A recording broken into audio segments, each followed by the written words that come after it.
Hello everyone, welcome back again. So, kali ini kita akan update market cryptocurrency dan juga beberapa bad news yang ada di penghujung tahun 2023. Tetapi sebelum lanjut ke pembahasan, seperti biasa gue ingatkan kembali kepada kalian tetap do your own research. Di sini gue tidak ada unsur ajakan kepada kalian untuk membeli ataupun menjual koin-koin dan juga token-token yang gue bahas.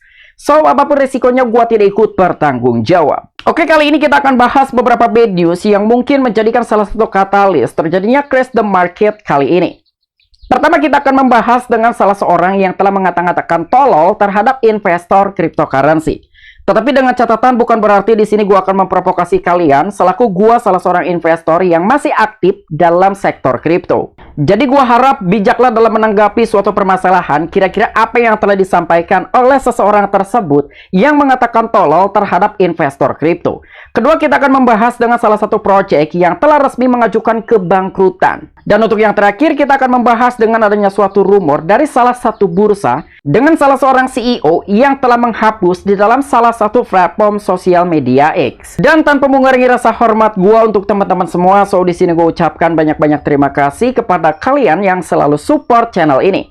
Dan yang baru mampir atau yang baru menemukan channel ini, silahkan klik tombol subscribe terlebih dahulu, walaupun gua tidak memaksa kalian untuk subscribe channel ini. Oke, seperti biasa sebelum lanjut ke poin inti pembahasannya, kali ini kita akan update mengenai kondisi market cryptocurrency hari ini.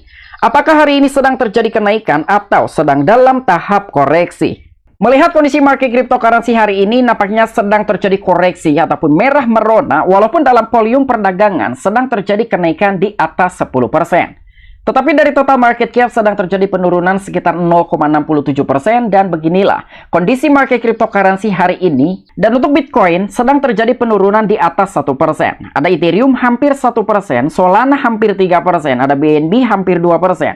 Namun untuk XRP sedang terjadi kenaikan hampir 2%, let's say. Dengan beberapa altcoin, lebih banyak yang sedang terjadi koreksi hari ini dibandingkan dengan beberapa altcoin yang sedang terjadi kenaikan.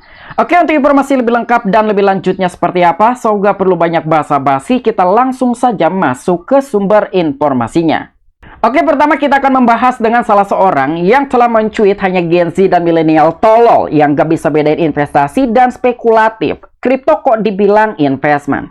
Jadi di sini secara jejak digital yang telah ditemukan oleh beberapa komunitas cryptocurrency. Sebetulnya, salah seorang tersebut pernah melakukan invest ke dalam cryptocurrency terutama di dalam meme coin.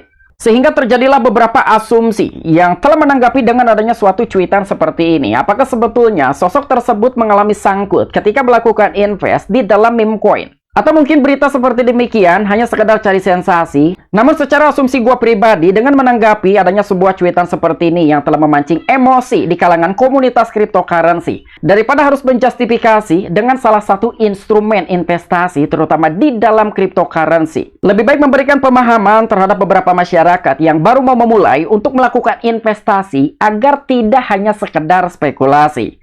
Jadi konsepnya lebih baik dibalik daripada harus menjustifikasi dan telah memancing keributan di kalangan komunitas cryptocurrency. Dan di sini pun dia telah mencuit kembali keberpihakan terhadap kripto is just stuff it. And memang konsultan dan juga buzzer politiknya Gibran ini merusak. Seharusnya berpihak itu sama middle class ataupun marginalized group, bukan keberpihakan sama cryptocurrency. Fucking stuff it. Dan dengan adanya suatu cuitan-cuitan seperti ini telah memancing beberapa orang yang telah menanggapi dengan bahasa-bahasa yang kurang memadai.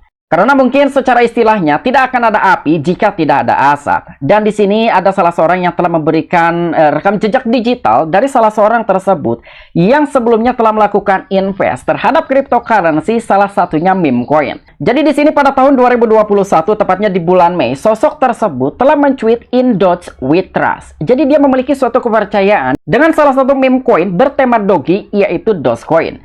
Tapi mengapa alih-alih salah seorang tersebut malah menyebarkan berita-berita FUD ataupun negatif tentang sudut pandang dari instrumen investasi cryptocurrency? Walaupun menurut data, secara pertumbuhan investor cryptocurrency dalam negeri telah mengalami pertumbuhan secara signifikan seperti apa yang telah dilaporkan oleh salah satu media CNBC Indonesia.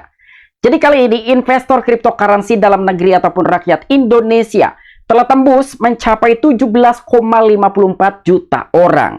Artinya, dengan adanya suatu pertumbuhan investor cryptocurrency dalam negeri, meningkatnya antusiasme dari masyarakat untuk mulai mempelajari dan juga memulai melakukan investasi ke dalam sektor cryptocurrency. Dan untuk informasi berikutnya, mungkin ini salah satu katalis yang telah menyebabkan crash the market baru-baru ini, walaupun dampaknya tidak terlalu signifikan terhadap crash the market hari ini. Jadi menurut salah satu media Coindex bahwa file SafeMoon, perusahaan kripto untuk kebangkrutan bab 7, SafeMoon turun 42%. Dan para eksekutif perusahaan tersebut ditangkap bulan lalu atas berbagai tuduhan. Jadi baru-baru ini memang ada salah satu proyek yaitu SafeMoon yang dulunya pernah bersinar, namun kali ini tepat di tahun 2023 resmi mengajukan bab 7 ataupun kebangkrutan. Nah, jadi dengan kejadian seperti ini, semoga saja dari teman-teman semua tidak ada yang dirugikan dengan kejadian yang kurang mengenakan ataupun yang tidak diinginkan oleh salah satu proyek yang telah resmi mengajukan kebangkrutan. Nah, jadi gua harap kita bisa banyak belajar dengan kejadian-kejadian seperti demikian dari beberapa proyek-proyek cryptocurrency. Seperti yang telah disampaikan oleh salah seorang melalui akun Twitternya ataupun akun X-nya, hanya Gen Z dan milenial tolol yang tidak bisa membedakan investasi dan spekulasi. Jadi gua hanya sekedar meluruskan saja, apabila kalian ingin melakukan investasi, apalagi untuk ditahan dalam jangka panjang ataupun long term, carilah beberapa koin yang memiliki fundamental kuat. Utamakan untuk top 10 atau mungkin di top 100 cryptocurrency teratas dunia. Walaupun memang dari top 10 sampai dengan 100 cryptocurrency teratas dunia tidak bisa menjamin keselamatan. Karena ada salah satu contoh yang telah kita lalui, yaitu koin Terra Luna. Jadi bijaklah dalam melakukan investasi, terutama dalam memilah ataupun memilih beberapa altcoin untuk kita investasikan dalam jangka panjang. Dan perusahaan kripto SafeMoon mengajukan kebangkrutan bab 7 pada hari Kamis karena para eksekutifnya menghadapi tuntutan pidana di Amerika Serikat. SafeMoon yang berafiliasi dengan token dengan nama yang sama mengatakan mereka memiliki antara 50 dan 99 kreditur dengan aset antara 10 juta dan 50 jutaan dolar dan juga berhutang antara 100.000 dolar hingga 500 ribuan dolar menurut pengajuan di dalam pengadilan kebangkrutan. Dan pasal 7 kepailitan mengakibatkan harta kekayaan debitur dilikuidasi untuk melunasi kreditur, berbeda dengan kebangkrutan bab 11 yang dialami perusahaan kripto lainnya. Biasanya tidak ada niat untuk merestrukturisasi dan juga meluncurkan kembali perusahaan tersebut. Jadi ini ada suatu perbedaan antara ketika proyek mengajukan kebangkrutan dengan beberapa pasal, terutama untuk bab 7 dan juga bab 11.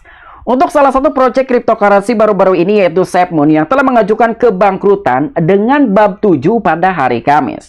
Mungkin untuk salah satu proyek tersebut yang mengajukan bab 7 dengan alias kebangkrutan, dia masih memiliki toleransi ataupun dispensasi kepada beberapa krediturnya yang merasa dirugikan. Karena di sini sudah tercatat dengan jelas dengan mengajukan bab 7 dengan harta kekayaan salah satu proyek akan dilikuidasi untuk melunasi terhadap beberapa kreditur ataupun user dan juga investornya yang merasa dirugikan. Dan juga masih memiliki suatu kesempatan untuk membangun perusahaannya kembali. Berbeda cerita dengan mengajukan bab 11 yang kemungkinan tidak ada niat sama sekali untuk merestrukturisasi, apalagi untuk meluncurkan kembali perusahaan tersebut. Dengan tambahan, beberapa kreditur yang telah dirugikan tidak akan mendapatkan dispensasi ataupun kompensasi dari salah satu proyek yang mengajukan bab 11. Mungkin masih ada suatu harapan dari beberapa investor yang telah melakukan investasi ke dalam proyek SafeMoon. Ketika merasa dirugikan, mereka akan mendapatkan dispensasi ataupun kompensasi dari salah satu proyek yang baru-baru ini telah mengajukan kebangkrutan. Walaupun di dalam sebuah pemberitahuan ini tidak dijelaskan berapa persen dispensasi ataupun kompensasi yang akan diberikan kepada kreditur ataupun investor yang telah dirugikan oleh proyek SafeMoon. Dan untuk informasi yang terakhir, baru-baru ini telah tersebar luas adanya suatu rumor salah seorang CEO dari bursa MEXC telah menghapus akunnya di tengah laporan masalah penarikan. Karena belakangan ini beberapa user dari platform MEXC tidak bisa melakukan withdrawal ataupun menarik asetnya keluar dari platform tersebut. Dan di sini menurut salah satu media Cointelegraph bahwa MEXC mendesak ketenangan atas akun CEO yang dihapus di tengah laporan masalah penarikan. Dan pertukaran kripto telah berusaha untuk menghilangkan ketakutan atas penghapusan akun X yang diyakini sebagian orang dioperasikan oleh CEO-nya. Karena memang banyak sekali gue mendapatkan laporan-laporan dengan CEO dari platform MEXC ini telah menghapus akunnya di salah satu platform sosial media X ataupun Twitter. Namun ternyata baru-baru ini salah satu platform tersebut telah berusaha untuk menghilangkan rasa ketakutan ataupun ketegangan yang telah mencuat di kalangan user platform tersebut dengan adanya suatu isu ataupun rumor salah seorang CEO dalam platform tersebut telah menghapus akunnya di tengah terjadinya kesulitan dalam sebuah metode penarikan. Dan kebetulan sekali untuk gua sendiri memang tidak menggunakan exchange Maxi. Selain platform Maxi belum teregulasi di negara kita yaitu Indonesia, Maxi merupakan salah satu platform yang tidak masuk ke dalam nominasi exchanger Tier 1. Jadi mungkin untuk gua sendiri ketika kita menggunakan salah satu platform yang belum tentu regulasinya jelas di negara kita yaitu Indonesia, minimal memiliki rating yang begitu baik, terutama dari segi dana cadangan ataupun proof of reserve-nya suatu perusahaan ataupun platform tersebut agar bisa meyakinkan para usernya ataupun kita sendiri yang akan menggunakan platform tersebut. Dan sekali lagi untuk gua sendiri, gua tidak mempercayakan 100% terhadap beberapa platform yang tidak memiliki regulasi di negara kita, sekalipun salah satu platform tersebut masuk ke dalam nominasi ataupun kategori Tier 1. Dan gue ingatkan buat kalian yang menggunakan platform Maxi, ketika memang sekarang sudah bisa melakukan penarikan ataupun withdrawal, kalian pindahkan ke dalam aset yang menurut kalian bisa mengamankan dana-dana kalian 100%.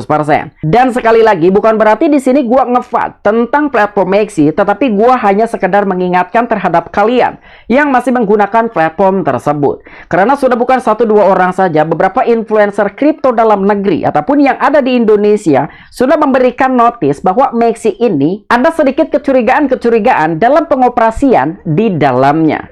Oke, mungkin itu aja informasi-informasi yang bisa gue sampaikan kepada kalian mengenai updatean negatif dalam penghujung tahun di 2023. Apabila kalian memiliki opini pribadi ataupun pendapat pribadi, silahkan discuss di kolom komentar. Oke, sampai jumpa. Saksikan di the next video-video gue selanjutnya. Salam cuan, salam profit. Bye-bye.